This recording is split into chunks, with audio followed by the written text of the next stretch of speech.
नमस्कार। स्वागत है आप सभी का सप्तरंग कार्यक्रम में।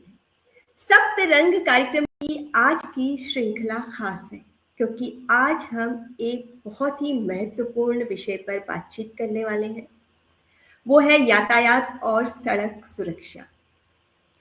नवंबर माह को यातायात माह के नाम से भी जाना जाता है क्योंकि इस महीने हमारी यातायात पुलिस लोगों को जागरूक करने के लिए अभियान चलाती है ताकि यातायात और सड़क संबंधी दुर्घटनाओं से बचा जा सके और थोड़ी सावधानी से परेशानियों से और समस्याओं से दूर रखा जा सके। आज का कार्यक्रम शुरू करने से पहले मैं सबसे पहले धन्यवाद देना चाहूंगी मुरादाबाद के एसएसपी श्री सत्यपाल अंतिल जी और एसपी ट्रैफिक श्री सुभाष चंद्र गंगवार जी का, क्योंकि उनके सहयोग के बिना आज का ये कार्यक्रम संभव नहीं था। उन्हीं के सहयोग से आज हमारे इस कार्यक्रम में आमंत्रित हैं श्री जय प्रकाश सिंह जी, जो एसआई हैं यातायात पुलिस में और यातायात से संबंधित सड़क सुरक्षा से संबंधित आज वो बहुत सारी जानकारी हमारे दर्शकों के लिए लेकर आएंगे। तो सबसे पहले मैं कार्यक्रम में आमंत्रित करती हूँ हमारे आज के पहले मेहमान श्री जय प्रकाश सिंह जी का। बहुत बहुत स्वागत है जय प्रकाश जी। आज हम बात करेंगे सड़क सुरक्षा एवं ट्रैफिक नियमों के बारे में। हमारे उत्तर प्रदेश पुलिस नवंबर माह में प्रत्येक वर्ष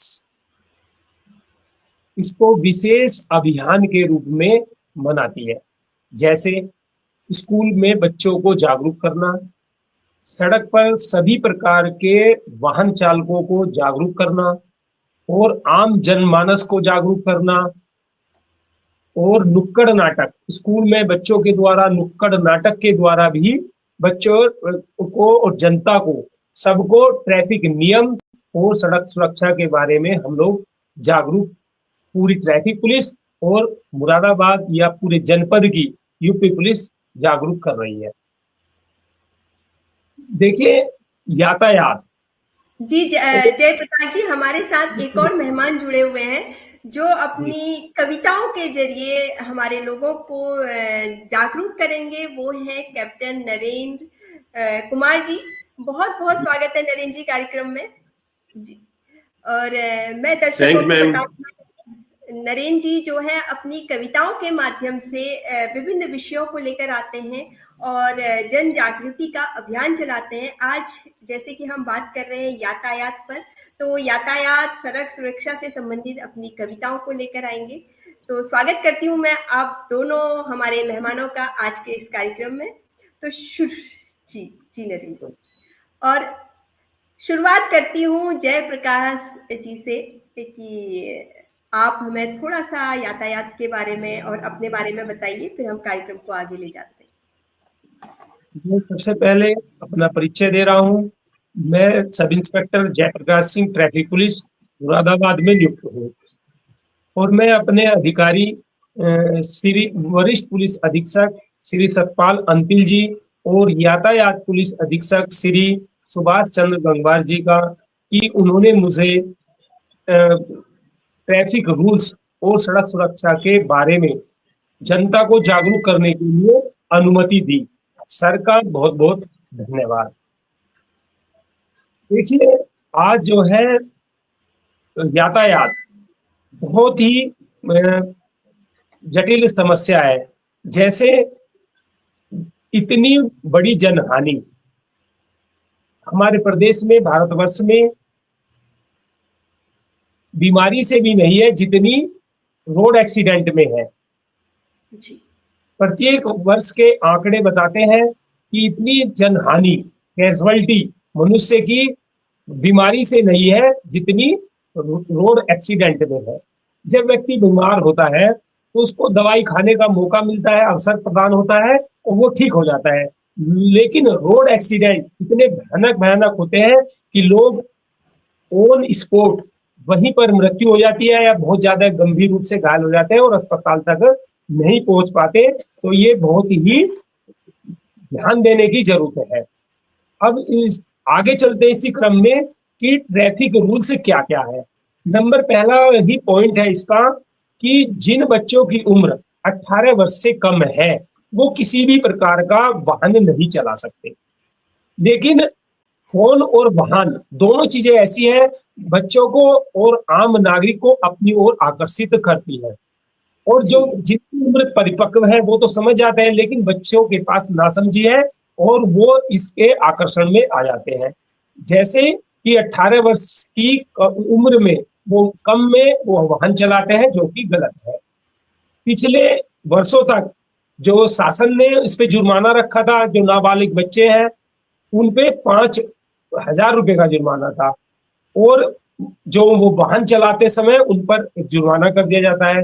लेकिन बच्चे नहीं मान रहे। उनके जीवन को सुरक्षित रखने के लिए, उनको ये रूल्स फॉलो कराने के लिए वो जुर्माना बढ़ाकर 25,000 रुपये रख दिया गया है, 25,000। और जो गाड़ी के ओनर हैं उन पर भी वैधानिक कार्रवाई की जाएगी और उनको 6 माह की सजा दी जाएगी, जिससे कि बच्चों का जीवन सुरक्षित रहे और वो ट्रैफिक रूल्स के नियम को फॉलो करें। दूसरा है कि जब भी आप 2 पहिया वाहन चलाएं तो हेलमेट जरूर पहने, पीछे बैठी सवारी भी हेलमेट लगाएं। तो आप देखिए कि चलाने वाले से ज्यादा चोट जब रोड एक्सीडेंट होता है 99% में, तो पीछे बैठी सवारी को चोट लगती है ज्यादा। तो पीछे बैठी सवारी भी हेलमेट लगाए। 2 पहिया वाहन पर 2 से ज्यादा सवारी ना बैठा करके चले, क्योंकि जो क्षमता उस वाहन की बनी है क्षमता के अनुसार ही सवारी बैठकर या सामान लादकर उसको चलाए। तो 2 से ज्यादा सवारी ना बैठे। तो एक देख रहे हैं कि हम मोबाइल फोन का बहुत ज्यादा वाहन चलाते समय इस्तेमाल होता है। लोग क्या करते हैं, सड़क पर चलते हैं और हेलमेट के अंदर फोन को ऐसे फिक्स कर देते हैं, बातें करते हुए चले जाते हैं, जो कि गलत है।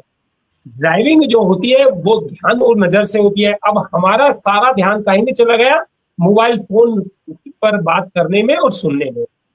इसका भी तरीका है, आपकी कोई इमरजेंसी कॉल आ रही है, सुनना जरूरी है, बात करना जरूरी है।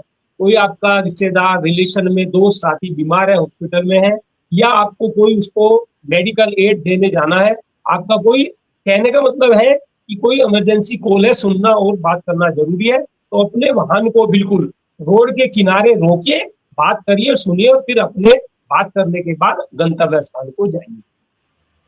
तीसरा कि लोग जो है ओवर स्पीड में अपने वाहन को चलाते हैं, जो कि गलत है।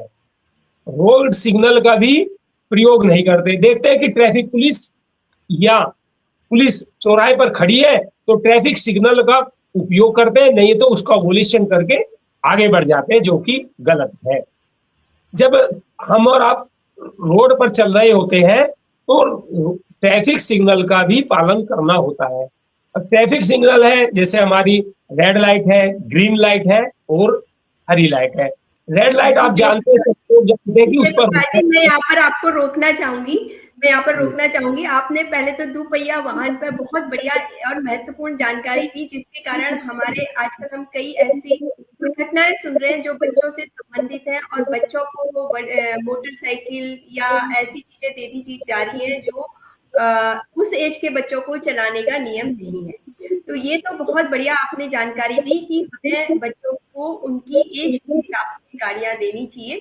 तो अब थोड़ा सा हम अपने इसको चेंज करते हैं, थोड़ा नरेंद्र जी की तरफ चलते हैं और उनसे इस संदर्भ में वो क्या कहना चाहते हैं अपनी कविता के माध्यम से ये भी सुन लेते हैं। स्वागत है नरेंद्र जी। सबसे पहले तो मैम मैं आपका धन्यवाद करना चाहूंगा, और साथ में एसपी ट्रैफिक सुभाष गंगवार जी का भी धन्यवाद करना चाहूंगा, जिन्होंने हमें ये मंजूरी दी प्रोग्राम करने के लिए। और आपके जहन में ये बात आई कि ट्रैफिक का जो आजकल जो एक्सीडेंट, जो घटनाएं घट रही हैं, वो कहीं ना कहीं आपके दिल को आघात पहुंची, तभी आपने हमसे ये बात की और इस प्रोग्राम को हम कर पाए। और हमारे जो साथी जयप्रकाश जी जुड़े, उन्होंने काफी अच्छी जानकारी दी है। तो मेरा भी दर्द यही है कि हम लेकिन ये मैं अपनी कविता के माध्यम से पेश करता हूँ। जी जी, स्वागत। बच ही जाती जान तो उसकी, हेलमेट अगर लगा होता। बच ही जाती जान तो उसकी, हेलमेट अगर लगा होता। अपने परिवार के खुशियों के बीच वो भी आज खड़ा होता। बच ही जाती जान तो उसकी, हेलमेट अगर लगा होता। अपने परिवार की खुशियों के बीच वो भी आज खड़ा होता। छोटे भाई की उसके आज है शादी, बज रही शहनाई है। घोड़ी पर चढ़ते ही छोटे भाई की दोनों आंखें भरकर आई हैं। बड़ा भाई अगर आज होता साथ में तो कितना मान बढ़ा होता। बच ही जाती जान तो उसकी, हेलमेट अगर लगा होता। भात लेने की बहन कर रही है तैयारी, दोनों आंखें नम हैं। खुशी भूल गई बच्चों की शादी की, भाई के खोने का कितना गम है। कितनी खुश होती आज बहन, भाई अगर पटड़े पर खड़ा होता। बच ही जाती जान तो उसकी, हेलमेट अगर लगा होता। सुंदर निकला चांद करवा चौथ पर, पत्नी का दिल तो घायल है। करके याद आज अपने पति को, रो रही बेचारी हो रही बेचारी पागल है। चांद देखकर निहारती पति को, छलनी में सुहाग जड़ा होता। बच ही जाती जान तो उसकी, हेलमेट अगर लगा होता। बहन दुखी भाई दुखी बच्चे दुखी, दुखी हर रोज पिता और माता है।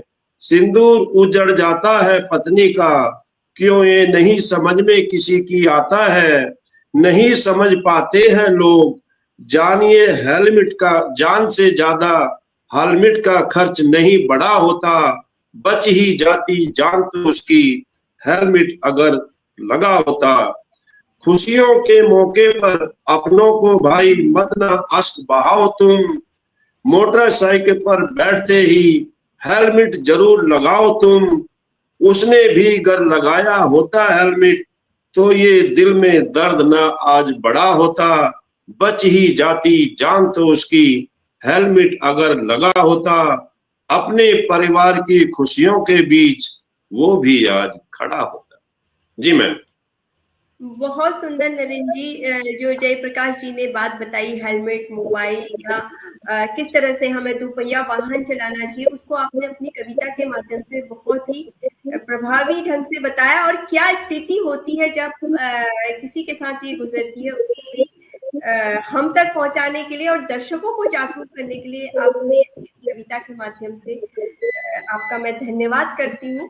और फिर दोबारा मैं चलती हूँ जयप्रकाश जी को, जो हमें ट्रैफिक लाइट के बारे में कुछ जानकारी देना चाह रहे थे। स्वागत है जयप्रकाश जी।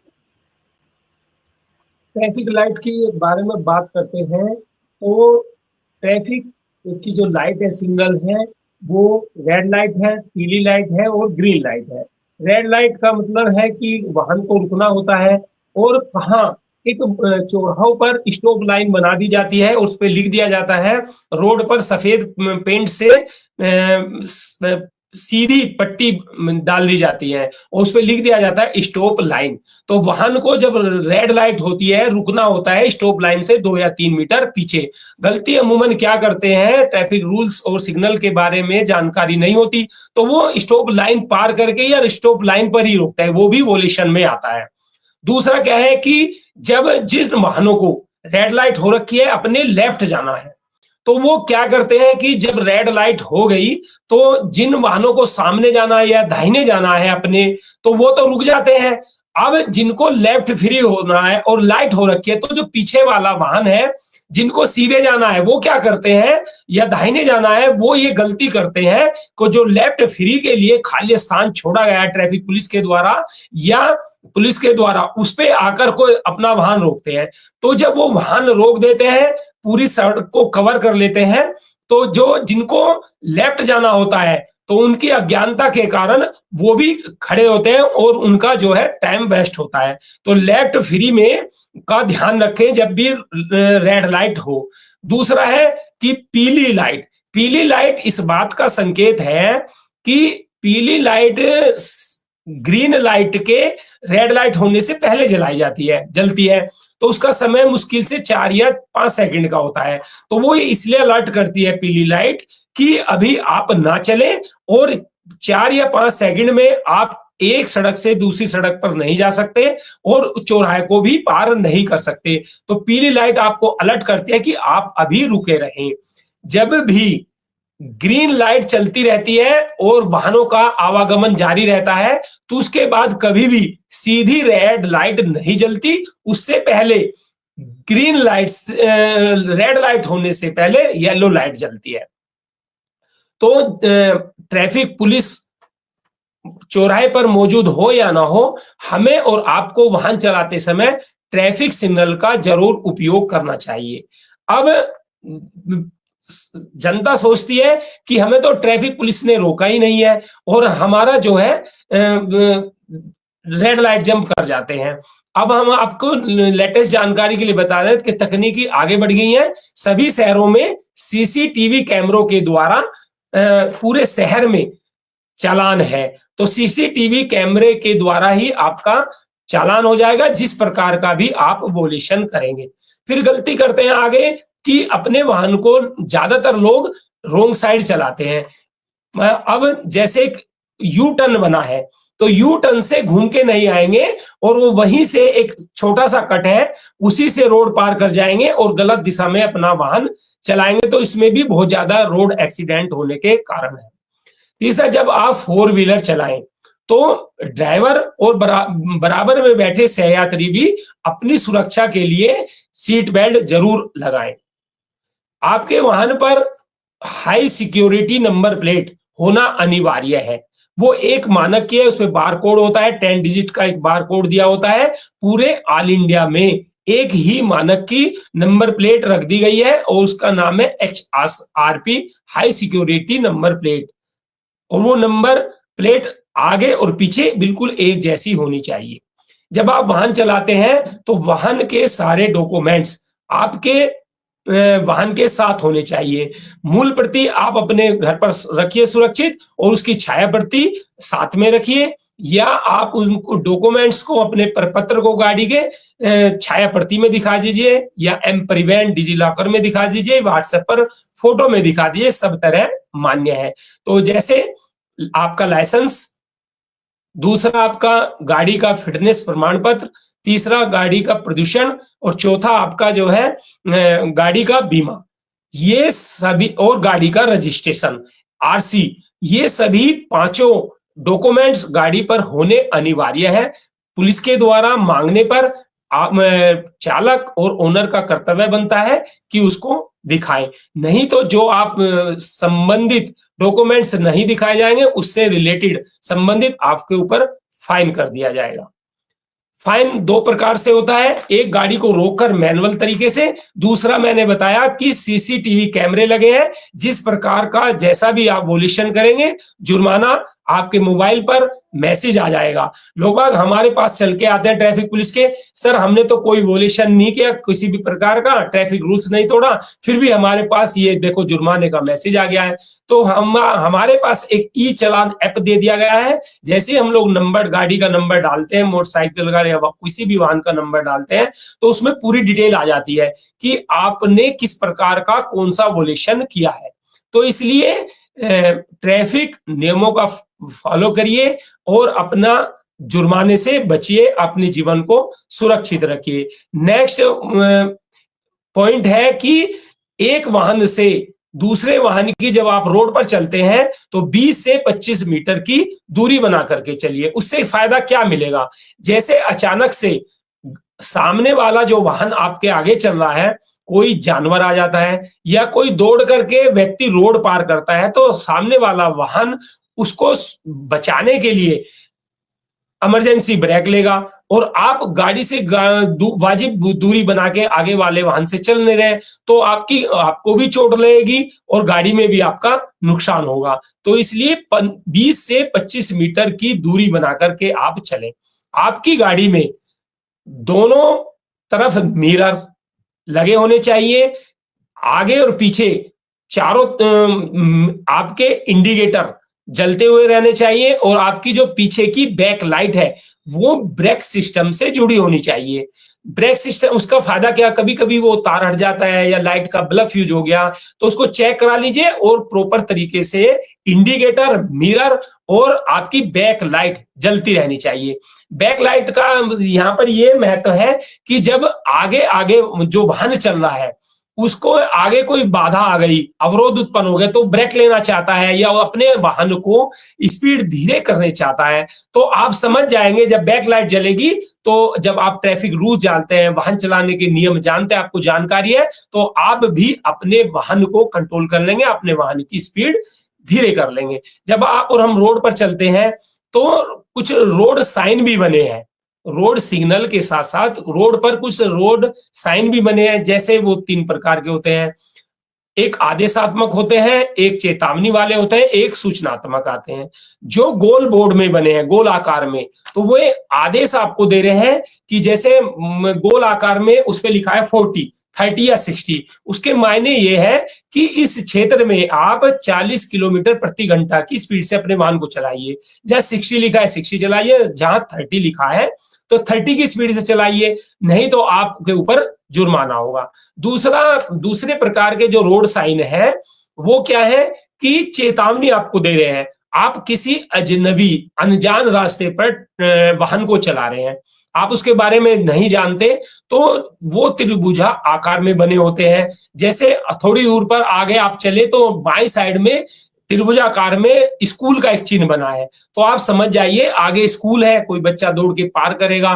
तो आप अपने ऐसे क्षेत्रों में अपने वाहन की स्पीड को स्वतः ही हल्की कर लीजिए। तीसरा जो रोड साइन है वो सूचनात्मक होते हैं। जैसे आप रोड पर चलते हैं तो वो गोल आयताकार में लिखे होते हैं, उन पे लिखा होता है कि सपोज करिए जनपद मथुरा की दूरी एरो बना दिया जाता है कि 80 किलोमीटर या फैजाबाद की दूरी 160 किलोमीटर, तो वो आपको सूचना दे रहे हैं कि ये अगला जो गंतव्य स्थान है या जनपद है या स्थान है या शहर है उसकी दूरी कितनी है, और आगे चल के जो भी हॉस्पिटल है या कोई ऐसा वो है, कोई शहर है, उसके बारे में भी वो आपको सूचना देते हैं। ये 3 प्रकार के होते हैं, तो पहला आदेशात्मक है, दूसरा आपका चेतावनी वाले हैं और तीसरा सूचनात्मक है। यदि आदेशात्मक रोड साइन का आप वोल्यूशन करते हैं तो इस पर भी जुर्माना रखा गया है। आगे फिर वाहन में आजकल ये चल रहा है दिखावा कि अपने वाहन में प्रेशर हॉर्न लगवा लेंगे, हूटर लगवा लेंगे, और जो बाइक है, बुलेट मोटरसाइकिल है, ज्यादातर युवा वर्ग, जिन बच्चों के पास शिक्षा का अभाव है, वो बेरोजगार है, वो इस तरह का ज्यादा काम करते हैं कि मॉडिफाइड साइलेंसर लगवा लेते हैं। जबकि आपको हमें बताया गया कि जो कंपनी ने बना करके वाहन दिया है उसमें हम किसी भी प्रकार का कोई परिवर्तन नहीं कर सकते। जैसे करते क्या है लोग, 4 व्हीलर है तो उसमें हूटर सायरन लिखवा लेंगे, उस गाड़ी पर जाति सूचक शब्द लिखवा देंगे कि हम ब्राह्मण हैं, हम ठाकुर हैं या जो भी है। फिर उस पर क्या करते हैं कि आगे पीछे नंबर प्लेट पर या आगे केबिन पर या पीछे शीशे पर लिखवा लेते हैं कि अपना पद लिखवा लेते हैं। ये भी प्राइवेट वाहन पर नहीं लिखवा सकते, अपने निजी वाहन पर। जो वाहन हमको गवर्नमेंट से इशू है, जिस विभाग में हम काम करते हैं, वो सरकारी वाहन पर तो हम लिखवा सकते हैं पदवी, और लेकिन जाति सूचक शब्द भी हम नहीं लिखवा सकते हैं। तो मैंने भी बताया कि किसी भी प्रकार का जो कंपनी ने मैन्युफैक्चरिंग दी है उसमें हम परिवर्तन नहीं कर सकते हैं। फिर आगे क्या करते हैं, 4 व्हीलर में हम क्या करते हैं कि वो उस गाड़ी में जब कंपनी ने सीएनजी नहीं दी है या एलपीजी किट नहीं दी है, उसमें हम लगवा लेते हैं, मैकेनिक के पास जाते हैं और चुपचाप उसको लगवा लेते हैं। यदि आप ऐसा करते हैं तो गाड़ी के जो रजिस्ट्रेशन की शर्तें हैं उनका हम वोल्यूशन करते हैं। उसमें शर्त है कि गाड़ी की जो मैन्युफैक्चरिंग है उसी के अनुसार अपने वाहन को आप रखें। इस पर भी जुर्माना रखा गया है, और जुर्माने की जो राशियां हैं बहुत अधिक है, उसमें बहुत ज्यादा आर्थिक परेशानी आदमी को उठानी पड़ती है। अगला है कि गलत दिशा में अपने वाहन को ना चलाएं। अगला ट्रैफिक रूल्स है कि जब भी हम जयप्रकाश जी यहाँ पर मैं इतना हमारे दर्शकों को जानकारी मिल गई। 4 व्हीलर जब चलाने होते हैं तो क्या क्या उनको सावधानी रखनी होती है, और जो आपको गाड़ी कंपनी ने दी है उसमें आप ज्यादा फेरबदल नहीं कर सकते हैं, जैसे कि जयप्रकाश जी ने बताया, और कोई एडिशनल अपनी ओर से उसमें चीजें नहीं लगवा सकते हैं। कई बार लोग आते हैं और उनको पता नहीं रहता है, तो ये जानकारी बहुत ही महत्वपूर्ण जानकारी आपने दी। तो अब चलते हैं हम नरेंद्र जी की तरफ, और वो इस बारे में क्या कहना चाहते हैं उनसे भी सुन लेते हैं। जी धन्यवाद। ये एक जो प्रोग्राम चल रहा है, तो इसी तरह का प्रोग्राम देख के एक बच्चे को बड़ा अपना ध्यान आता है, क्योंकि उसके पापा ड्रिंक करते हैं, तो वो पापा को किस तरह कविता के माध्यम से समझाना चाहता है।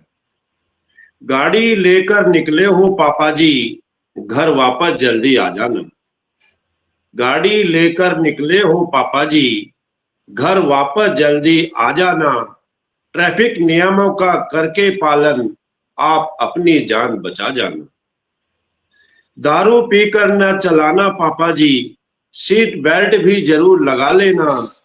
खाली सड़क देखकर पापा जी, स्पीड ज्यादा नहीं बढ़ा देना। मोड़ भी आएंगे रास्ते में पापा जी, धोखा जरा न खा जाना। गाड़ी लेकर निकले हो घर से, घर वापस जल्दी आ जाना। रिफ्लेक्टर लगाकर चलना पापा जी, कोहरा भी तो आएगा। बनकर काल न पापा जी, न जाने कितनों की जाने ले जाएगा। साइकिल मोटरसाइकिल पैदल भी होंगे, कुछ उनके ऊपर ना चढ़ा जाना। गाड़ी लेकर निकले हो पापा जी, घर वापस जल्दी आ जाना। गाड़ी चलाते रखना ध्यान पापा जी, पीछे आपके परिवार है।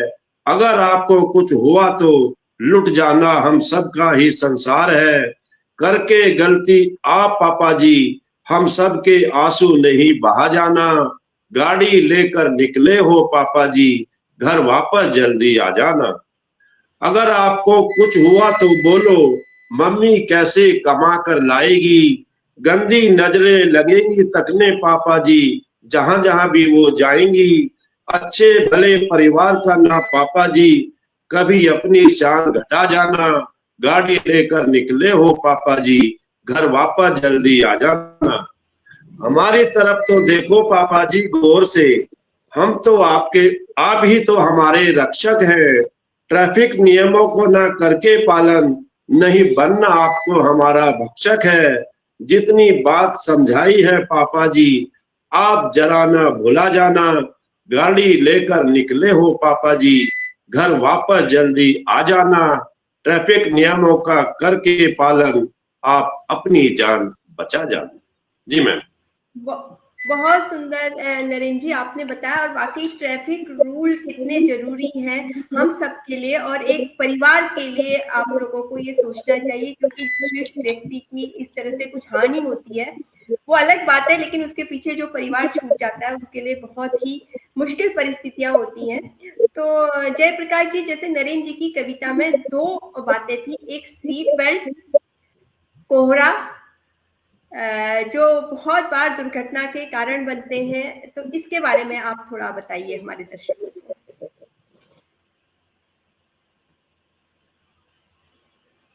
कोहरे का मैं बाद में बताऊंगा।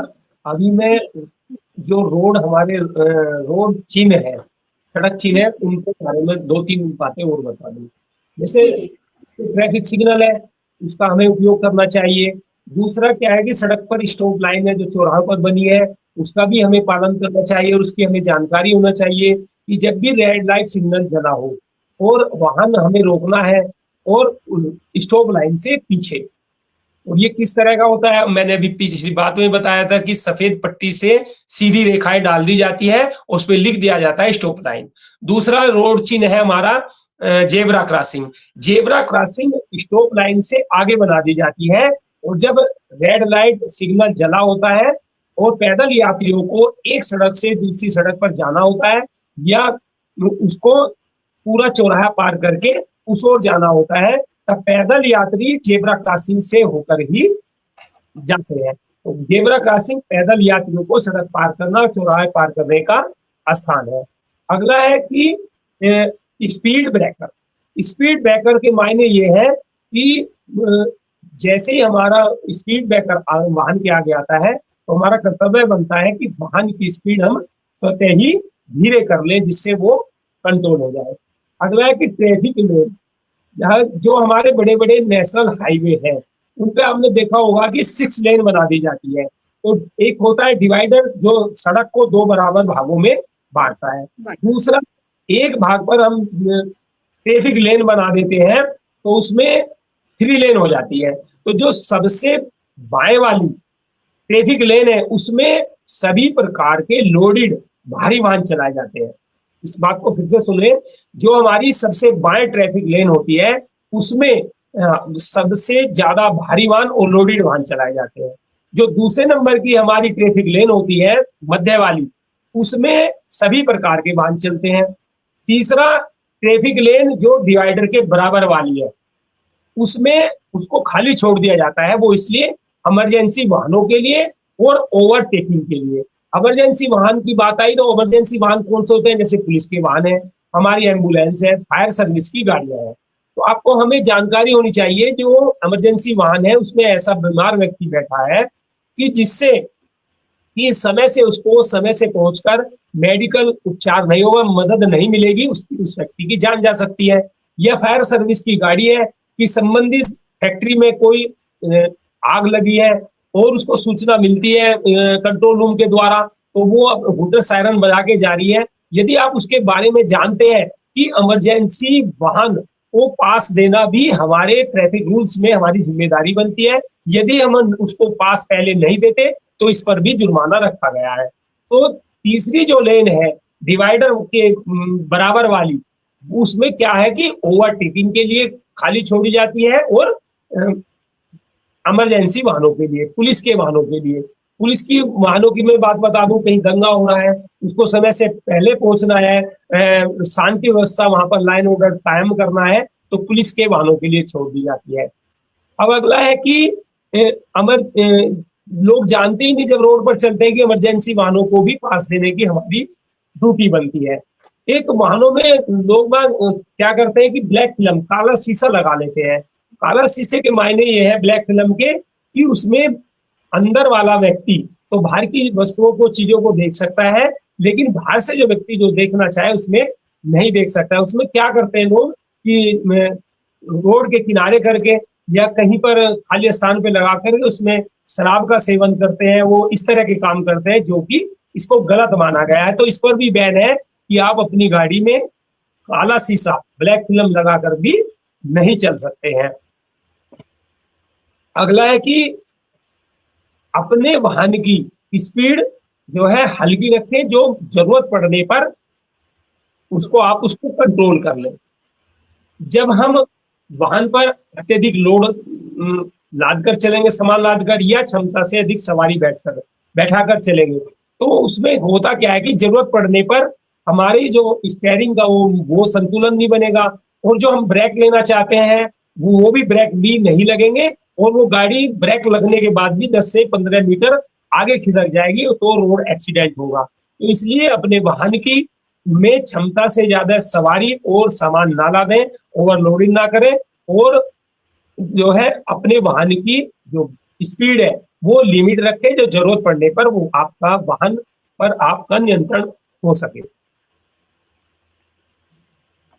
जी ठीक है। बात में गाड़ियों में इंडिकेटर की, इंडिकेटर के बारे में भी ज्यादातर लोग नहीं जानते। जब हमें रोड पर चल रहे होते हैं और हमको लेफ्ट या राइट टर्न होना होता है, तो हमें जानकारी होनी है 15 से 20 मीटर, मैं तो कहूंगा कि 50 मीटर पहले यदि आपको दाहिने मुड़ना है तो दाहिने का इंडिकेटर चलाइए, जिससे आपके आगे जो वाहन चल रहा है और जो पीछे वाहन चल रहा है वो समझ जाए कि इस वाहन को, हमारे आगे वाले वाहन को राइट टर्न होना है या लेफ्ट टर्न होना है। तो हमारे इंडिकेटर प्रॉपर तरीके से जलने चाहिए, और इंडिकेटर और मिरर का भी हमें ज्ञान होना चाहिए। और येलो लाइन के बारे में भी आप कुछ बता रहे थे। के बारे में बात करते हैं। येलो लाइन इस बात का प्रतीक है जहां पर बहुत अचानक से तीर मोड़ आता है, नंबर 1 बात। दूसरा, जहां पर वर्ष भर मौसम खराब रहता है वहां पर येलो लाइन डाल दी जाती है, और जो ट्रैफिक रूल्स जानते हैं, येलो लाइन के बारे में जानते हैं वाहन चालक, या तो वो अपने वाहन की स्वतः ही स्पीड हल्की कर लेंगे। और वो येलो लाइन इसी बात का प्रतीक है कि यहाँ पर मौसम खराब रहता है, तो मौसम खराब में हम फॉग लाइट का इस्तेमाल कर सकते हैं और अपने वाहन की स्पीड हल्की रख करके उसको चलाएं। येलो लाइन इस बात का प्रतीक है जी। और स्टॉप लाइन भी हम लोग अक्सर सुनते हैं, स्टॉप लाइन होती है। स्टॉप लाइन प्राय चौराहों पर बनाई दी जाती है। ये सड़क पर सफेद पेंट से सीधी रेखाएं बना दी जाती है, उस पर लिख दिया जाता है स्टॉप लाइन। वाहन चालक का कर्तव्य होता है अपने वाहन को ट्रैफिक सिग्नल होने पर, रेड लाइट होने पर अपने वाहन को लगभग 2 से 3 मीटर पीछे रोके। तो ये तो थे कुछ आपने लाइन और साइन के बारे में पढ़ा। बहुत सारे साइन है जिनकी जानकारी होना सबके लिए जरूरी है, क्योंकि जब तक आप लोगों को साइन की जानकारी नहीं होगी तो आपके लिए ड्राइविंग थोड़ी सी मुश्किल हो जाएगी। जैसे जयप्रकाश जी ने बताया, अलग अलग तरह के बोर्ड होते हैं जिन पर लिखा रहता है, और जो बेसिक जानकारी जयप्रकाश जी दे रहे हैं हमारे दर्शकों को बहुत पसंद आ रही है। सबका मानना है कि ये बेसिक जानकारी सबको पता होनी चाहिए, और कई बार क्या होता है कि हम उपेक्षा करते हैं नियमों की, और उसकी वजह से बहुत सारी परेशानियां, असुविधाएं होती हैं, जबकि यातायात पुलिस पूरी मुस्तैदी के साथ अपना कार्य कर रही होती है। लेकिन हम लोगों की जिम्मेदारी होती है कि हम ट्रैफिक या यातायात के नियमों का पालन करके एक बहुत बड़ा सहयोग दे सकते हैं, जो हमारी पुलिस इस क्षेत्र में काम कर रही है। इस जानकारी के लिए जयप्रकाश जी बहुत बहुत धन्यवाद। अब दोबारा मैं थोड़ा नरेंद्र जी की तरफ चलती हूँ और देखते हैं वो क्या कहना चाहते हैं अपनी कविताओं के माध्यम से। जी जी, हमारे जयप्रकाश जी ने स्पीड के ऊपर जानकारी दी थी, तो मैं स्पीड के ऊपर ही आपको मैं कविता सुनाता हूँ। सबसे पहले तो बता दूं, ये कविताएं मैं खुद ही लिखता हूँ। जो गाड़ी पर बैठकर अपनी कभी कम करते रफ्तार नहीं, जो गाड़ी पर बैठकर अपनी कभी कम करते रफ्तार नहीं, दिल पर हाथ रखकर कह दो क्या आपको अपनों से प्यार नहीं। गाड़ी पर जो बैठकर अपनी कभी कम करते रफ्तार नहीं, दिल पर हाथ रखकर कह दो क्या आपको अपनों से प्यार नहीं।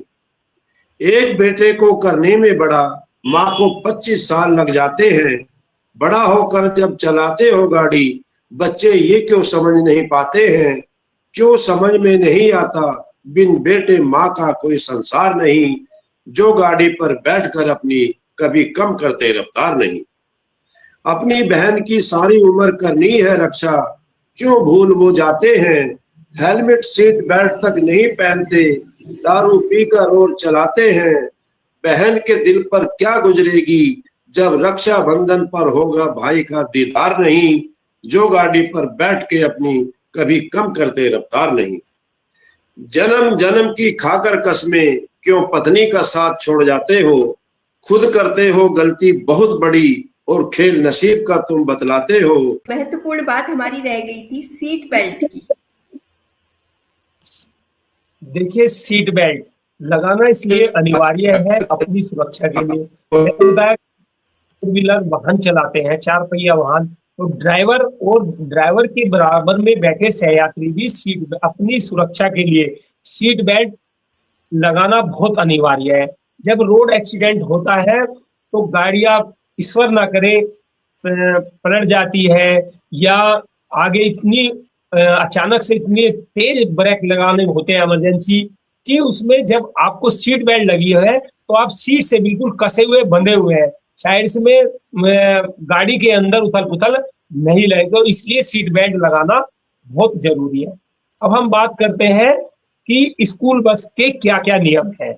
बच्चों जब स्कूल जाते हैं तो उसके क्या क्या नियम है। पहला नियम है कि जो स्कूल बस है उसके ऊपर स्कूल का नाम लिखा होना चाहिए। दूसरा, स्कूल बस का जो कलर है वो पीला होना चाहिए। तीसरा पॉइंट है कि बस में स्पीड गवर्नर होना चाहिए। स्कूल बस की जो रफ्तार है वो 40 किलोमीटर प्रति घंटा की से ज्यादा नहीं चला सकते। यदि वो इससे ज्यादा चलाते हैं तो उनके लिए वो स्पीड वोलेशन कर रहे हैं, इस अत्यधिक स्पीड में वो आ जाएगा और उसका वो वोलेशन कर रहे हैं। तो स्कूल बस की स्पीड बच्चों की सुरक्षा की दृष्टि के लिए 40 से ज्यादा नहीं चला सकते। अगला है कि गाड़ी का जो स्कूल बस है उसका फिटनेस होना अनिवार्य है। और गाड़ी के ऊपर फर्स्ट एड बॉक्स और फायर एक्सटिंग्विशर सुरक्षा उपकरण भी होने जरूरी है। कई बार हम देखते हैं, हम खुद ट्रैफिक पुलिस स्कूल वाहनों की चेकिंग करती है तो उनका एक तो फिटनेस समय अवधि समाप्त रहती है, दूसरा वो क्या करते हैं, जो फायर एक्सटिंग्विशर और फर्स्ट एड बॉक्स उपलब्ध रहता है उसमें दवाई एक्सपायर हो गई, जो प्रॉपर दवाई होनी चाहिए वो भी नहीं है, और वो दवाई है तो वो फर्स्ट एड बॉक्स टूटा फूटा है और दवाई एक्सपायर हो गई, तो वो बजाय फायदे के वो नुकसान करेगी, उनका रखना बेकार है। तीसरा, जो फायर एक्सटिंग्विशर उस पर मौजूद होता है उसकी जो रिफिलिंग डेट है वो भी एक्सपायर हो चुकी, वो मौका पड़ने पर, आवश्यकता पड़ने पर नहीं चलेगा, तो उस पर डेट का स्लिप लगी होती है कि इसकी एक्सपायरी डेट कब है। तो जब एक्सपायर हो जाता है तो वाहन चालकों को और वाहन के जो स्वामी है उनका कर्तव्य बनता है कि उनको समय से रिफिलिंग करा ले और उस पर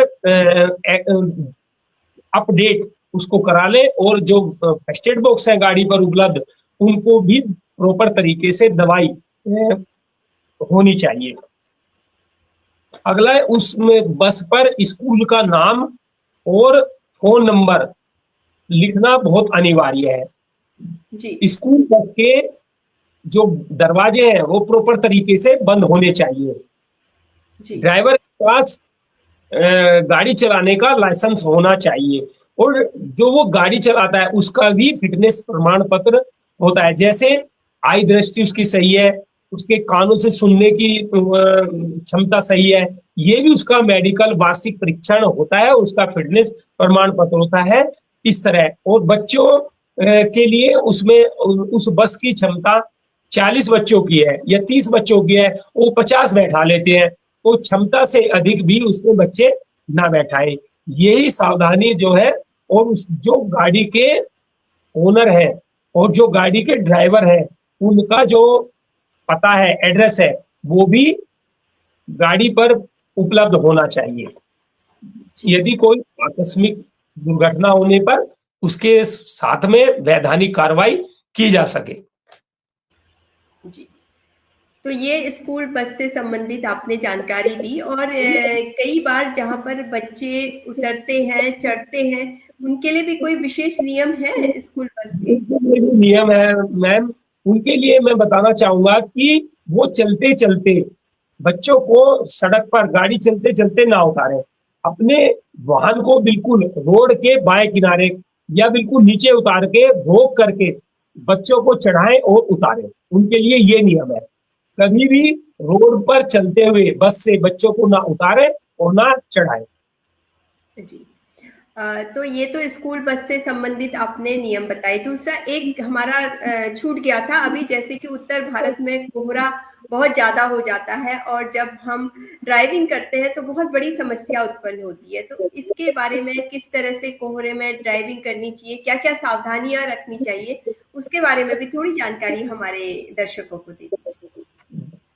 जहाँ पर आप वाहन चला रहे होते हैं वहां पर कोहरा है, कोहरे की स्थिति है, तो वहां पर क्या क्या सावधानी बरतनी चाहिए इन पर को मैं बताता हूँ। नंबर 1, अपने वाहन की जो स्पीड है 40 से 50 किलोमीटर प्रति घंटा से ज्यादा ना हो। मैं तो यहाँ कहूंगा 30 से 40 ही हो, 50 भी बहुत ज्यादा हो जाती है। तो पहला पॉइंट है कि अपने वाहन की स्पीड 30 या 40 किलोमीटर प्रति घंटा की स्पीड से ज्यादा ना रखें। नंबर दूसरी बात है, अचानक ब्रेक लगाने से बचें, धीरे धीरे जब भी आवश्यक हो या जरूरत पड़ने पर धीरे धीरे ब्रेक लगाएं ताकि पीछे वाला वाहन आपका संभल सके। तीसरा, आपकी गाड़ी में फॉग लाइट होती है वो प्रॉपर तरीके से आगे और पीछे जलती हुई होनी चाहिए। गाड़ी के पार्किंग लाइट, ब्रेक लाइट और कोहरा लाइट, फॉग लाइट वो हर समय बिल्कुल जलती हुई रहनी चाहिए। अगली सावधानी बरतेंगे आपकी एक वाहन से दूसरे वाहन की दूरी लगभग 60 से 70 मीटर होनी चाहिए, जी जिससे आपका जो आगे वाला वाहन चल रहा है और आगे वाला वाहन जानता है कि कोहरा होने पर हम मुझे क्या क्या सावधानी बरतनी चाहिए, उसकी प्रॉपर तरीके से फॉग लाइट जली है, पार्किंग लाइट जली है, बैक लाइट जली है, तो वो उसको आगे वाला वाहन जो पीछे आपके चल रहा है उसको देखने में उसको आसानी मिलेगी, उसको ड्राइविंग करने में सहायता मिलेगी। एक जितने भी हमारे हाईवे है उन पर आपने देखा ट्रैफिक लाइन है ही है, तो ट्रैफिक लाइन क्या करती है, रात में ड्राइविंग करते समय और कोहरे के समय मदद करती है सड़क को दर्शाने में। तो ट्रैफिक लाइन का एक किनारा पकड़ लीजिए और उस पर भी वाहन अपना चलाते रहिए। अगला पॉइंट है कि हॉर्न और संकेतों का उपयोग करें। रोड मार्किंग, रिफ्लेक्टर, डिवाइडर और लाइट्स को देखकर अपने वाहन को चलाना चाहिए। इन्हीं सब बातों को हमें ध्यान में रखना है जिस समय कोहरा होते समय हमको वाहन चलाना होता है। जी जी, बहुत सुंदर जानकारी आपने दी। और कोहरे में अक्सर हम लोग देखते हैं कि काफी मुश्किलें होती हैं और काफी बड़ी बड़ी दुर्घटनाएं होती हैं। तो आप लोगों को अगर हाईवे में आप ड्राइविंग कर रहे हैं या सिटी में ड्राइविंग कर रहे हैं, तो जो विशेष बातें जयप्रकाश जी ने बताई उनको अगर आप ध्यान रखेंगे तो काफी हद तक आप सुरक्षित अपनी गंतव्य स्थान तक पहुंच पाएंगे और एक सुरक्षित आपकी यात्रा रहेगी। हम कार्यक्रम को आगे बढ़ाते हैं। तो जयप्रकाश जी, नरेंद्र जी की कविता में आपने एक शब्द सुना होगा कि नशे में गाड़ी नहीं चलाना, और अक्सर कहा भी जाता है कि आप कोई भी दवा या इस तरह की नशीले पदार्थ लेकर ड्राइविंग ना करें। तो उसके बारे में थोड़ा हमारे दर्शकों को बता दीजिए। देखिए कि जब हम शराब पी करके और नशा करके, नशे का कोई पदार्थ खा करके गाड़ी चलाए जाएंगे, तो नशा एक ऐसी चीज है जिससे हमारा सेंस और दिमाग से सेंस हट जाता है, सोचने और समझने की शक्ति पर वो प्रभाव डालता है नशा। तो नशा करके वाहन ना चलाएं। तो जरूरत पड़ने पर हमें स्पीड का भी एहसास नहीं होगा, 80, 90, 100 किलोमीटर प्रति घंटा की स्पीड से हम वाहन को चला रहे हैं और हमने नशा कर रखा है, तो वो नशा करने के बाद वो गति भी हमें 100 की स्पीड या 120 की स्पीड भी 60 या 70 की नजर आएगी। नंबर एक बात। दूसरा कि जब ओवर स्पीड हो गई और हमको उस स्पीड का एहसास भी नहीं है, जैसा कि मैंने बताया कि दिमाग से और शरीर से सेंस और कंट्रोलिंग पावर हट जाती है, सोचने और समझने की शक्ति कम हो जाती है नशा करने के बाद। और ड्राइवर करते इसलिए है कि उन्हें बहुत लंबी दूरी तय करनी है। उनका एक गलत मानना है, गलत सोच है कि हम नशा करके हमें थकान नहीं होगी, जबकि वो बहुत बड़ी गलती कर रहे हैं कि नशा करके हम जो हमें थकान नहीं होगी, हम बहुत ज्यादा कम समय में ज्यादा सफर तय कर लेंगे।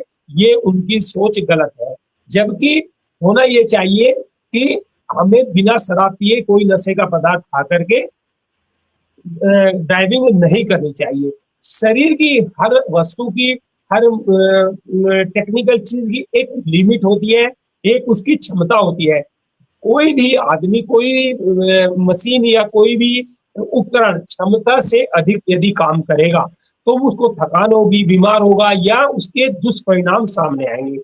कभी कभी लोग शराब पी के साथ साथ ही लगातार ड्राइवर लोग क्या करते हैं कि हमें, हमारे पास समय का अभाव है कि हमें 10 घंटे में और 600 या 800 या 1200 किलोमीटर की दूरी तय करनी है। तो ये ऐसा उनका मानना और ऐसा उनका एक एम लेके चलना गलत है। ड्राइविंग कभी भी लगातार 6 या 7 घंटे से ज्यादा नहीं करनी चाहिए। उसके बाद मैं तो कहूँगा 4 या 5 घंटे के बाद ही थोड़ा सा आराम कर लें, रुक लें, अपना जो हल्का सा पानी पी लें, नाश्ता कर लें या जो भी मन है। और उससे क्या होता है कि आपकी जो नजर है लगातार एक ही चीज को देख रही है, एक ही जगह फोकस है, उसको आराम मिलता है। दूसरा, दिमाग को आराम मिलता है, आपके शरीर को आराम मिलता है। तो लगातार हम देखते हैं कि जो हमारे भारी वाहन है, बहुत दूर दूर उनको दूसरे राज्य तक वाहन चलाना होता है, तो लगातार वो क्या गलती करते हैं, 12 से 14, 16, 18 लगातार वाहन चलाते हैं। ये ऐसा करना रोड एक्सीडेंट को बढ़ावा देता है, ऐसा ना करें। बीच में रुक रुक के आराम करके ड्राइविंग करें, और कभी भी शराब पी करके नशे का पदार्थ खा के ड्राइविंग ना करें, इससे बचें। जी जी, ये तो बहुत अच्छी आपने बात बताई। और दूसरी एक और महत्वपूर्ण चीज है जिसके बारे में हमारे दर्शक कम जानते हैं, वो है कि चालान। चालान जैसे आप बहुत बार बात कर रहे हैं, हर एक चीज के लिए चालान होता है, जो भी गलती हम लोग करते हैं। ये चालान कितने तरह का होता है? क्योंकि कई बार एक दिन में एक ही बार चालान की बात होती है, और कई बार एक ही गलती करने पर 2 या 3 बार भी चालान हो सकता है। तो इसके बारे में थोड़ा सा जानकारी दे दीजिए। देखिए, चालान जो है वो 2 प्रकार से होता है। नंबर 1 तो मैनुअल, कि हमने गाड़ी को रोका, वो है विदाउट हेलमेट है, या वही जो ट्रैफिक रूल्स का वोलेशन कर रहे हैं, ट्रैफिक सिग्नल का जो भी है, हमने वाहन को रोका तो हमने उसका नंबर डाला, ये इस प्रक्रिया को बोलते हैं मैनुअल चालान। दूसरा क्या है कि फोटो चालान, फोटो लिया, गाड़ी को रोका ही नहीं, उसमें नंबर और चलाने वाले व्यक्ति का और गाड़ी का नंबर साफ दिखाई दे, ये 2 चीजें बहुत जरूरी है। ये आ जाए तो इसको बोलते हैं फोटो चालान। चालान 2 प्रकार से होता है। जनता में जागरूकता कमी है, वो सोचते हैं कि हमें कोई नहीं देख रहा है, और ना हमें ट्रैफिक पुलिस ने रोका है तो हम जो है ट्रैफिक नियमों का वोलेशन करें और कोई चालान नहीं होगा। तो लेटेस्ट में सभी शहरों में सीसीटीवी, सभी चौराहों पर, रोड पर जितने भी यू टर्न बने हैं, चौराहे हैं, सब पर सीसीटीवी कैमरे लगे हैं। उनके द्वारा चालान सभी जनपदों में सीसीटीवी जो चालान कैमरों से हो रहा है, उसका एक कंट्रोल रूम बना दिया गया है। वहीं से वो संचालित होता है, और वहीं से पूरे शहर के अंदर किसी भी कोने पर कोई भी आप वोलेशन कर रहे हैं, किसी भी चौराहे या सड़क पर, वो चालान वहीं से कंट्रोल रूम से सीसीटीवी कैमरे के द्वारा हो जाएगा। तो इस प्रक्रिया से बचे, और वोलेशन किसी भी प्रकार का सड़क सुरक्षा का या ट्रैफिक रूल्स का वोलेशन ना करें। जब चालान आपका हो जाता है, उसको जमा करने का तरीका भी मैं आपको बता दूं कि नंबर 1 तो आप आपके जो मैसेज आपके चालान होने के बाद फोन पर मैसेज होता है, यदि आप फोन के बहुत अच्छे चालान जानकार हैं तो आप स्वयं ही अपने फोन से भी उसको जमा कर सकते हैं। दूसरा क्या है कि फोन से बारे में आपको नहीं जानकारी है, कोई बात नहीं, जितने हमारे साइबर कैफे हैं, जन सेवा केंद्र है, जो मैसेज आपके पास आया है उस मैसेज को उनको दिखाइए और वो चालान जमा कर दीजिए, उसकी रसीद अवश्य प्राप्त कर लीजिए। तीसरा क्या है, सभी जनपदों में पुलिस हेडक्वार्टर बना है, उसको बोलते हैं पुलिस लाइन हेडक्वार्टर। उसके अंदर ट्रैफिक कार्यालय बना है, वहां पर जाइए, मैनुअल तरीके से चालान का जो मैसेज है या अपनी गाड़ी का जो नंबर है वो उनको बताइए, और चालान जमा करने के बाद जो है आप उसकी रसीद अवश्य प्राप्त कर लें। चालान होने के बाद हमारे जनपद में तो जो हमारे एसपी ट्रैफिक महोदय हैं, उन्होंने जनता के लिए बहुत अच्छी एक सुविधा कर रखी है कि चालान होने के बाद 1 महीने तक आप उसको जमा कर सकते हैं। कैसे कि कभी कभी आदमी के सामने पारिवारिक परेशानी होती है, कोई भी आर्थिक प्रॉब्लम होती है, बीमारी है, कोई बात है, तो वो उससे जब उसके पास 1 महीने के अंदर उसको जमा कर सकता है, ये प्रॉब्लम आ जाती है। दूसरा क्या है कि नहीं तो सभी जनपदों में ज्यादातर उसको 1 सप्ताह के अंदर जमा करना होता है, नहीं तो वो चालान फिर कोर्ट में भेज दिया जाता है। और जब वो चालान कोर्ट में चला जाता है तो वहां पर काफी परेशानियां उठानी पड़ती है और समय बहुत खराब होता है। एक चालान जमा करने के लिए कम से कम हमको कोर्ट में 2 या 3 बार अवश्य जाना होता है, कि कोर्ट आपके लिए खाली नहीं बैठा, कि संबंधित व्यक्ति आएगा और हम आते ही उससे जुर्माना वसूल करें और रसीद करके उसको निपटा देंगे। कोर्ट के अपने बहुत सारे काम है, वही न्यायालय से संबंधित, तो इसलिए जो है चालान को ज्यादातर अपना समय अवधि के अंदर ही उसको जमा करना।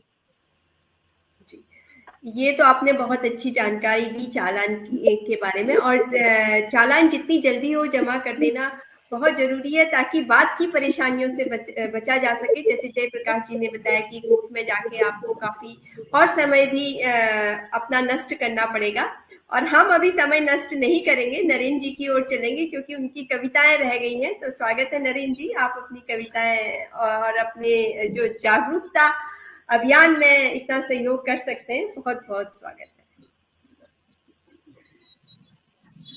जी मैम, सबसे पहले तो मैं माफी चाहूंगा, नेटवर्क आज बहुत धोखा दे रहा है और पता नहीं क्यों आज दिक्कत आई है, पहले नहीं आती थी, लेकिन चलो जो भी है। एक्सीडेंट ना हो रोड पर मेरा छोटा सा प्रयास है, एक्सीडेंट ना हो रोड पर मेरा छोटा सा प्रयास है, ट्रैफिक नियमों का आप करोगे पालन मेरी तुमसे आस है। नशे में नहीं चलाना गाड़ी, हेलमेट जरूर लगा लेना, खाली सड़क देखकर कभी रफ्तार नहीं बढ़ा देना, ओवरलोड नहीं चलना है, ये बातें बिल्कुल खास है, एक्सीडेंट ना हो रोड पर मेरा छोटा सा प्रयास है।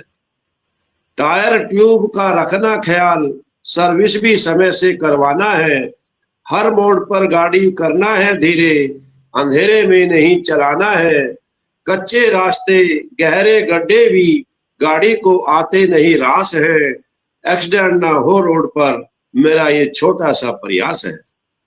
तेज हवा और भारी वर्षा में गाड़ी बहुत धीरे से ही चलाना है, ओवरटेक करके गाड़ी को मुसीबत में कभी नहीं फंसाना है, खूबसूरत है सबकी जिंदगी जब तक चलती सांस है, एक्सीडेंट ना हो रोड पर मेरा ये छोटा सा प्रयास है। जब भी एक्सीडेंट देखो रोड पर मेरी तो आंखों से आंसू आते हैं, ट्रैफिक नियमों का कर लो पालन हम बार बार समझाते हैं, फिर भी नहीं समझते लोग, रहता मन मेरा इसलिए उदास है, एक्सीडेंट का ना हो रोड पर मेरा छोटा सा प्रयास है। गलती अपने की हो या दूजे की, जब दुर्घटना घटती है सबके दिल होते हैं घायल और छाती सभी की फटती है, हंसती खेलती जिंदगी चल सर्किट में बन जाती ये लाश है, एक्सीडेंट ना हो रोड पर मेरा छोटा सा प्रयास है, ट्रैफिक नियमों का आप करोगे पालन मेरी तुमसे आस है। जी मैम। बहुत सुंदर आपने सार्थक कविता बोली, जिस तरह से जयप्रकाश जी जो हमें बता रहे थे। हम सबका उद्देश्य आज यही है कि हम लोगों को यातायात संबंधी बातों के प्रति थोड़ा जागरूक करें, और जयप्रकाश जी ने बहुत महत्वपूर्ण जानकारी लोगों तक पहुंचाई है, और आपने उसी को कविताबद्ध करके थोड़ा प्रभावशाली तरीके से और लोगों को प्रभावित करने की कोशिश की है। बहुत बढ़िया आपने लिखा है। तो जयप्रकाश जी, मैं एक और प्रश्न आपसे पूछना चाहूंगी फुटपाथ के बारे में। अक्सर हम देखते हैं कि रोड में तो चलिए गाड़ियां चल रही हैं, लेकिन जो पैदल यात्रा कर रहे हैं, पैदल जाते हैं, उनके लिए फुटपाथ बने तो होते हैं, लेकिन कई बार उसमें अतिक्रमण हो जाता है, दुकानें बन जाती हैं। तो इसके बारे में थोड़ा सा बता दीजिए। फुटपाथ की बात करते हैं तो ये फुटपाथ और रोड के बिल्कुल अलग हटके बनाया जाता है, और उसपे लोग क्या करते हैं, शहर के वहाँ लोग फलों के रेडी ठेली लगा लेते हैं, दुकानें लगा लेते हैं, या उसको तो जो पैदल यात्रियों के लिए अलग स्थान बनाया गया फुटपाथ, उसको वो कवर कर लेते हैं। तो पैदल यात्री कहाँ चलेंगे, फिर सड़क पर चलेंगे। तो जब सड़क पर चलेंगे तो सड़क की भी जो चौड़ाई है, दूरी है, वो भी निश्चित है, और वो फुटपाथ पर ना चल के पैदल यात्रियों ने थोड़ा सा उसको कवर कर लिया, तो ये भी रोड एक्सीडेंट को बढ़ावा देते हैं। तो फुटपाथ को आप और हमारा कर्तव्य बनता है, और पुलिस अतिक्रमण को, इसको शब्द अतिक्रमण बोलते हैं, तो हटाती भी है। रेडी ठेले फल वालों को फुटपाथ से बिल्कुल अलग हटाती है कि भाई आप दूर लगाइए, फुटपाथ को खाली रहने दीजिए, हमारा जो ट्रैफिक है, यातायात है, वो सुगम सुव्यवस्थित अपना चलता रहे। जी जी। तो बहुत महत्वपूर्ण बिंदुओं पर आज हम लोगों की बातचीत रही, और बहुत अच्छी जानकारी हम लोगों को मिली। वैसे तो यातायात के नियम या उससे संबंधित जानकारी बहुत ही विस्तृत है, अगर हम बातें करना चाहेंगे तो पूरे 1 या 2 घंटे से भी ज्यादा का समय निकल जाएगा। लेकिन जो महत्वपूर्ण विषय हैं जिनसे हम लोग वाकिफ तो होते हैं, लेकिन उनको फॉलो करने में कहीं ना कहीं उपेक्षा करते हैं, उनको लेकर जयप्रकाश जी ने आज बहुत ही प्रभावशाली तरीके से अपनी बात रखी। और नरेंद्र जी, कार्यक्रम को मैं समापन की ओर ले जाऊं, क्यों न एक और कविता आपसे सुन लेते हैं, फिर हम समापन की ओर चलेंगे। जी अभी सबसे पहले मैं बताना चाहूंगा कि हेलमेट तो लगाते हैं लेकिन नकली हेलमेट लगा लेते हैं, उसके ऊपर मैंने एक कविता लिखी है। नकली हेलमेट मत पहनो अगर असली जान बचानी है। नकली हेलमेट मत पहनो अगर असली जान बचानी है। चालान के डर से नकली हेलमेट पहनना सरासर बेईमानी है। नकली हेलमेट मत पहनो अगर असली जान बचानी है। चालान के डर से नकली हेलमेट पहनना सरासर बेईमानी है। नकली हेलमेट माना कि चालान से दिलाता छुटकारा है, लेकिन ये तो सोचो क्या नकली हेलमेट सर बचा सकता हमारा है। असली जान बचानी है, ये करना नहीं शैतानी है। नकली हेलमेट मत पहनो अगर असली जान बचानी है। वैसे भी नकली हेलमेट नहीं ज्यादा कभी भी चलता है। बार बार लेने से नकली हेलमेट खर्चा और भी। नकली हेलमेट लगाना सच में बहुत बड़ी बात अगर असली जान बचानी है। थोड़ा पैसा डालने से असली हेलमेट आ जाएगा। ये तो असली हेलमेट हमेशा ही फिर आपकी जान बचाएगा। सस्ती जान समझ लेते हो, अपनी होती मुझे हैरानी है। नकली हेलमेट मत पहनो अगर असली जान बचानी है। जान बहुत कीमती आपकी, गम अपनों को नहीं देना है। जैसे ही मेरी पढ़ो कविता, असली हेलमेट लेकर आज ही आपको आना है। असली हेलमेट जरूर लगाना, चाहे मोटरसाइकिल पुरानी है। नकली हेलमेट मत पहनो अगर असली जान बचानी है। जब किसी की जाती ना जान तो दिल रोने को आता है। असली हेलमेट पहनने बोला भाई क्या तुम्हारा जाता है। मत फ्री में अपनी जान गवाओ, बस आपको इतनी बात हाथ जोड़कर समझानी है। नकली हेलमेट मत पहनो भाई अगर असली जान बचानी है। चालान के डर से नकली हेलमेट पहनना, ये तो जयप्रकाश जी और मैम जी सरासर बेईमानी है। बिल्कुल बिल्कुल नरेंद्र जी, बहुत बहुत बधाई। आपने एक बहुत महत्वपूर्ण विषय उठाया। वाकई हेलमेट, हम लोग सोचते हैं कि हेलमेट में क्यों पैसा खर्च करना है। और दूसरी चीज मुझे याद आई आपकी कविता से कि हेलमेट को तरीके से नहीं पहनते हैं। अगर कहीं आपको ट्रैफिक पुलिस दिख रही है तो जल्दी से हेलमेट रख लेंगे। हेलमेट पहनने का भी एक प्रॉपर तरीका है। मेरे ख्याल से जयप्रकाश जी मेरी बात से सहमत होंगे। प्रॉपर तरीके से पहनिए। आप चाहे आप बाइक चला रहे हैं या पीछे बैठ रहे हैं, क्योंकि हेलमेट आपकी सुरक्षा के लिए है। यातायात पुलिस ने जो भी नियम बनाए हैं या आपको जो भी नियम फॉलो करने के लिए बाध्य किया जा रहा है, वो सिर्फ आपकी सुरक्षा के लिए है। और इतनी मेहनत करती है हमारी यातायात पुलिस। आप लोगों ने देखा होगा कि चाहे धूप हो, सर्दी हो, गर्मी हो, हमारी पूरी पुलिस फोर्स हम लोगों की सुरक्षा के लिए सड़क पर रहती है, मुस्तैदी से तैनात रहती है और हर किसी को समझाती है कि यातायात नियमों का पालन किस तरह से किया जा सके। और इसके लिए मैं पूरी उसको सैल्यूट करती हूँ, क्योंकि वो दिन रात हमारे लिए काम कर रही है। और जयप्रकाश जी, आपको भी मैं सैल्यूट करती हूँ। साथ ही जो हमारे मुरादाबाद के एसएसपी श्री सतपाल अंतर जी हैं और एसपी ट्रैफिक श्री सुभाष चंद्र कुमार जी हैं, उनको भी मैं सैल्यूट करूंगी, क्योंकि आज उन्होंने एक थोड़ी सी भागीदारी हमारी ओर से जो हम करना चाह रहे थे उसको एक सार्थक दिशा दी। और जयप्रकाश जी ने आकर इस कार्यक्रम को सार्थकता प्रदान की, सटीकता प्रदान की। साथ ही नरेंद्र जी का भी मैं दिल से धन्यवाद करूंगी, क्योंकि नरेंद्र जी की यातायात की कविताओं के कारण ही आज हम ये परिचर्चा तक पहुंचे हैं। और बहुत बहुत धन्यवाद जयप्रकाश जी, आपका भी धन्यवाद और नरेंद्र जी आपका भी धन्यवाद। इसी के साथ मैं आज का कार्यक्रम जय हिंद। और ये परिचर्चा यहीं पर समाप्त करती हूँ। साथ में दर्शकों का भी धन्यवाद देती हूँ। आप जरूर इस कार्यक्रम को लोगों तक पहुंचाइए। कभी विस्तार से बातचीत का मौका मिलेगा तो हम बातचीत करेंगे। ये कार्यक्रम आप YouTube और हमारे फेसबुक दोनों जगह पर देख सकते हैं। तो शुभ रात्रि, सुरक्षित रहिए, यातायात के नियमों का पालन करिए और खुश रहिए। धन्यवाद।